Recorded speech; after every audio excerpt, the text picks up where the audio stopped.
Hello everyone, welcome to my stream. I'll be capturing a game between Professor and um, one of the 1300 plus ELO players who went um, and played a game on Arabia. I'll be setting up this stream shortly, and we'll go from there. There you go. All right. Now the um, the game was played. It wasn't a ranked game. It was simply a game that was played between um, Professor and Frustrating, player called Frustrating. We'll hop right into it and cast it for you guys and see how it went down.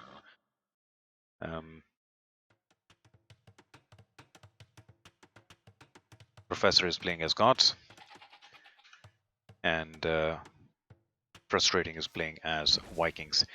Now, the interesting thing here is to look at the scouting of both players. Professor is scouting with a sheep and a couple of sheep and a scout. But look at the scouting here. Look at the scouting of the player Frustrating. Isn't this incredible? Look at his scanned map in within the next 10-15 seconds, 30 seconds max. His entire map is scouted with his sheep. Maybe he was lucky this time because he found his sheep.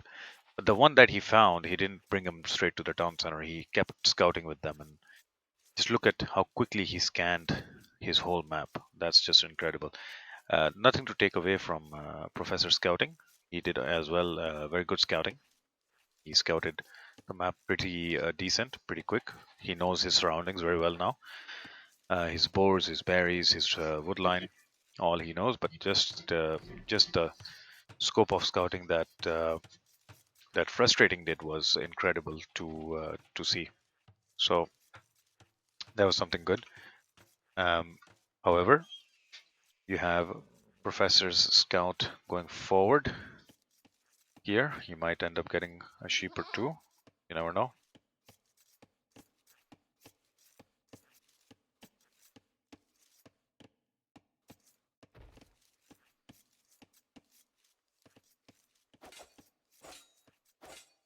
There's a scout war going on here.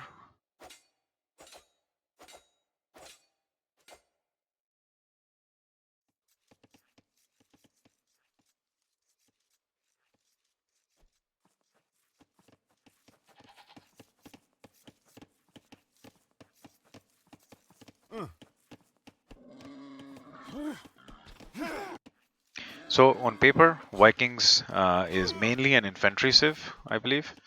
An infantry and a naval civ. They have a decent navy as well as they have very good eco bonuses. Their infantry, I think, is higher HP or they attack faster. I'm not sure, one of the two. I think they're higher HP. Their infantry is higher HP. This board was taken way off the TC for some reason by Professor. I think he should have taken this underneath his TC. It'll be a bit of a idle time on his eco due to that.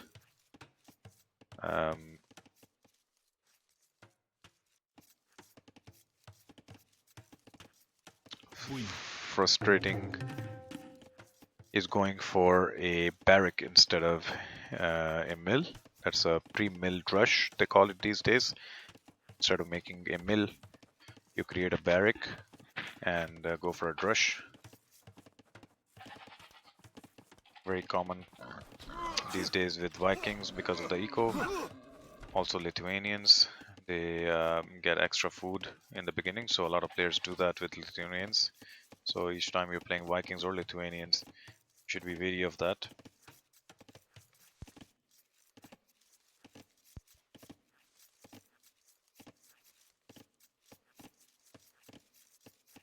There comes a mill now.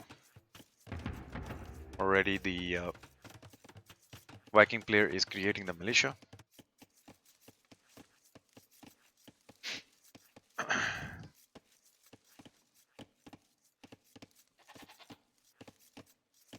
Professor lost his scout earlier, and the Viking scout is on very low HP. He needs one stab and he's done.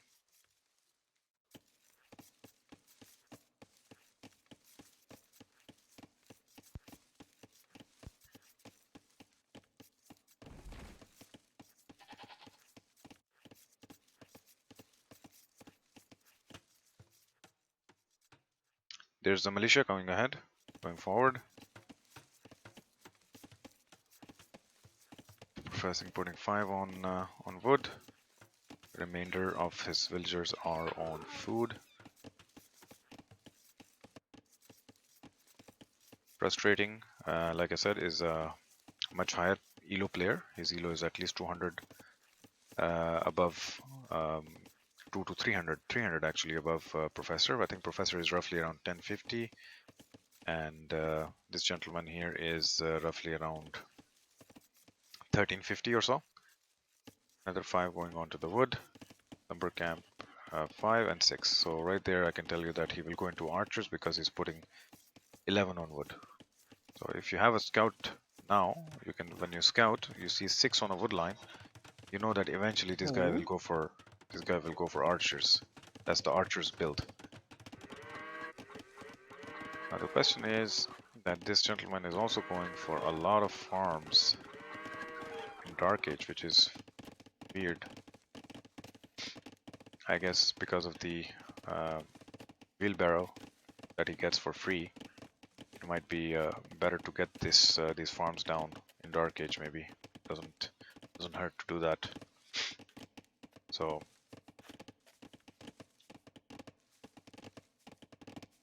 on the other hand, Professor is trying to wall up, but the militias are in to harass his economy.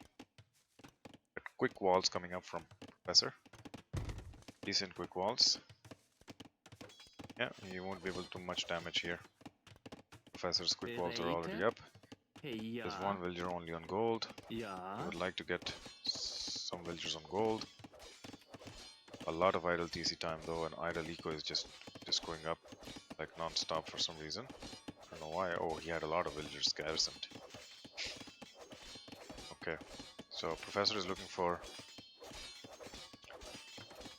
I believe, a wood line. Yeah, that's it. He's trying to go out to find a wood line, which is going to be a safer wood line. Doesn't want to get harassed, which is not a bad idea. It's just that if you get caught, your villagers will be in deep trouble. They will be all alone. So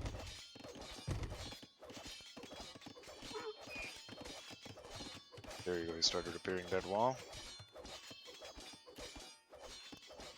Hey, sir.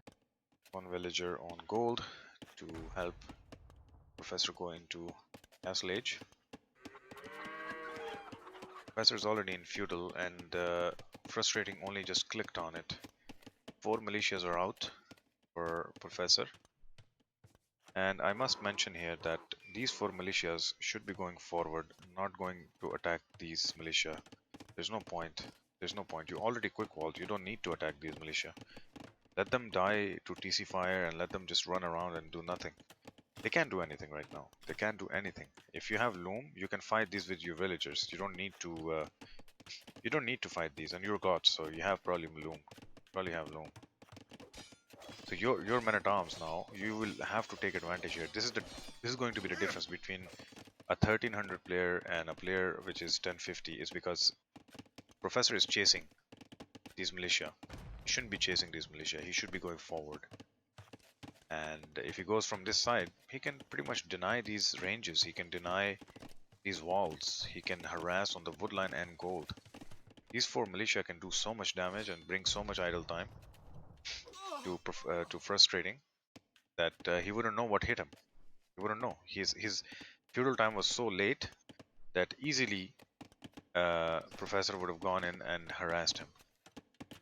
So that's the difference, I think, when you're playing as gods, and because you can make more militia, You should be going forward and not defending. Now look, you're just chasing two militia. He's making you chase with your men at arms. The men at arms which should be forward, harassing his base. So right there, I think it's a huge mistake from Professor not to send his men at arms forward. Look, if you invest in quick walls like this here, or like on your berries, or like on your gold, if you invest in quick walls, why chase these guys down? You quick walled. They can't do anything. At most, even if they get in, you can fight with the villagers. He doesn't have a scout with him, so these militia is not going to do anything. All you need is loom and fight and kill these. So your 4 men-at-arms would have caused a lot of delays. Too frustrating. Look, he's still not done with his walls. Could have easily gone in there and harassed him back. You would have gained your advantage back. What you lost because of his drush, you would have gained it back. So I think it was a mistake on part of Professor.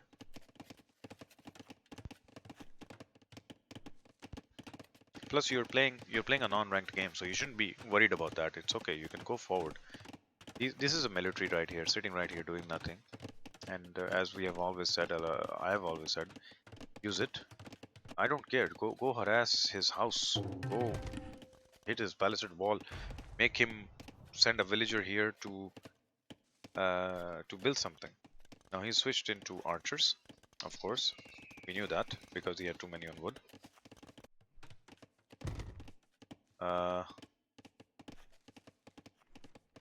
Palisade wall. Foundation. For what? He's almost in castle, so he's drush fast castling. Yeah, that's what he's doing. Drush into fast castle. So what he's trying to do is he's trying to make this as a point of interest, I guess, where he wants to drop maybe a siege workshop. I'm not sure, but it could be that he wants to make a building here of some sort. Do you have enough stone? He doesn't have enough stone. Oh yeah, siege workshop right there. So he wanted to just keep you know, some sort of a marker that that he was gonna make a siege workshop there. So I guess that's one way of doing things. You can make a marker by making a random palisade wall foundation. Alright, so 3 scouts from Professor going forward. Archers should clean this up. We'll find the archers and the siege workshop very soon. He will turn back and lose all 3 scouts most probably.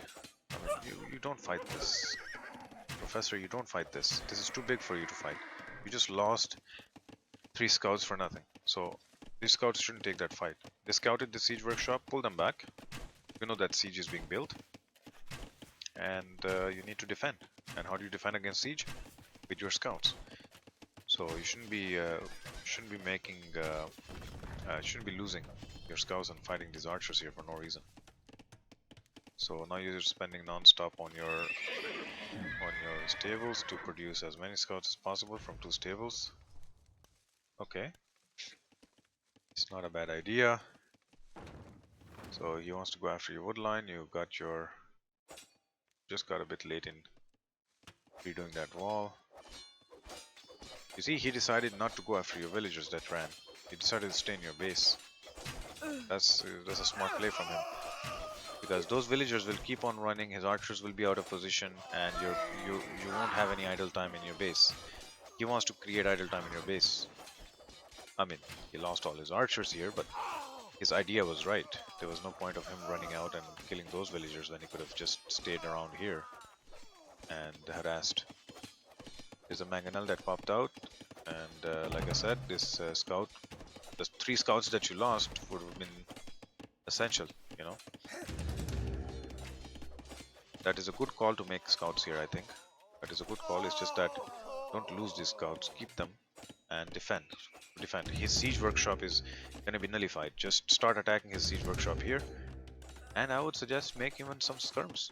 You know that he's into archers and he's pushing your archers and siege. So you keep these scouts here and make some skirms, like 5-6 skirms. Keep them here and let him worry about his archers. He won't come out. I bet you he won't come out. You will have bought yourself some time. I know you're looking to do damage, but I think personally that at this time you shouldn't be doing damage. You should be keeping your scouts a bit behind. If his siege pops out, you have your scouts here to defend, and you have some skirms. Either some skirms or a siege workshop from you, and 1 or 2 mangonels. That's all it would take to defend against his archers and his siege. So yeah, you decided to go in, get some villagers. That's not a bad idea. It's just that I think, oh, I don't know how many villagers you will end up killing. Uh, 6 killed. That is economy. Okay, so you killed 6 of his villagers. That's not bad. He only killed 1 of your villager, but you lost 16. That's okay. So your kill to death ratio is much better than his, which is good. Um, that's not bad. That's not bad.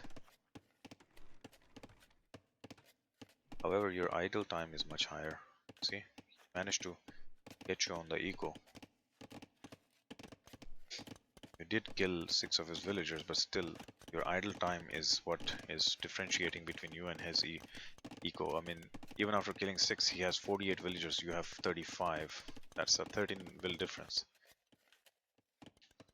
So I think that's one of the things that would differentiate between a higher elo player and us. Um,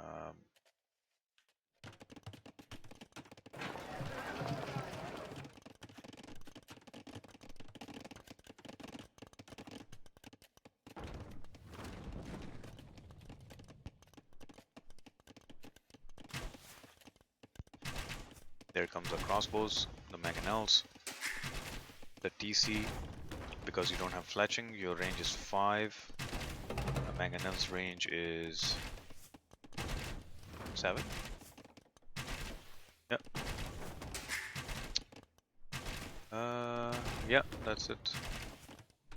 This is weird. You have 6 range or 5 range? Let's look at these crossbows. They have 5+2, so that's 7 range for the crossbows, and that's a 6 range for the TC, and the mangonel has 7 range. Nice coming out. One of them just dies. Second one just dies. There's no point. Saved his mangonel. Knights are getting shredded because there's no armor probably on them. Yeah, no armor. These archers have Botkin arrow, so he planned his archer attack. They have Botkin arrow on them, so they can take out probably knights and scouts easily. And his eco is just booming. He's just booming behind us. 61 villagers to 37 villagers. That's twice as big of an eco as Professor. So right there, I can tell you that he is a good player because he has better speed. There's no doubt about that. But that's not everything. Speed is not everything. If a Professor went forward with his men at arms, I think he would have been able to easily counter the harassment. So he calls a GG. Professor calls a GG, and honestly, I think it was well played by Professor in some cases. Like the quick calls were great, but I think he missed the trick where he didn't go forward with his militia, and then he lost all of his scouts. You shouldn't have done that. You should have defended and boomed. You know your enemy is making crossbows, maybe a siege workshop with 1 or 2 mangonels to just defend. He wouldn't even come close to you. If he knows that you have 2 mangonels, he wouldn't even come close to you, and you will have a better composition because you can counter his siege with your scouts. He can't. He can't counter your siege. So if you countered him with your siege workshop, right here somewhere and just pop out two mangonels and keep them here, you could have pushed him back. I think you could have, to your scouts and your siege would have destroyed his siege workshop and he would have pushed back. While all the while you have to go for your eco. I think you're really staying on one TC a lot. If you want to stay on one TC, then don't defend. Don't worry about the militia. Then you have to attack. Then you can compete in the late game. So uh, you have a habit of keeping your game on one TC. But when you play better players, I think you have to keep in mind that other players will beat you just on the eco. And I think this player just beat you on the eco. Like he has twice as much eco as you do. So I know it's a learning curve. You normally don't play this level of players in ranked games, but the bottom line is you should keep your eco going along with your forward push, just like Frustrating did. He kept his eco going and he did a forward push. His initial push didn't do much, as we know. His initial push didn't do much, but we do know that he managed to distract you and take away your initial four men at arms. And he knows your gods, right? So he knows that you have cheaper military, and you can attack him and win the fight with four militias. So um, he tried to bait you into that, and then he started walking all the way on this side, and your men at arms started chasing him on this side, and that was the whole idea for him to keep you distracted. Your eco was on hold for a while. Your idle eco time, as you can see, is much higher. TC time, idle TC time is much higher, and this was his win. He didn't really care about killing your wills. So killing the wills is not always the answer. Um, Idle time is a bigger loss, I think, in my eyes, because look, you killed more wills. You killed at one point you had lost only one will, and he had lost six, but he managed to outboom you still because he didn't stop making villagers. So uh, that's the point in this game. Of course, he was a better player, but I think you could have done even better. I think you could have played even better against him by doing that forward push. Nevertheless, well played. Thank you for watching, guys.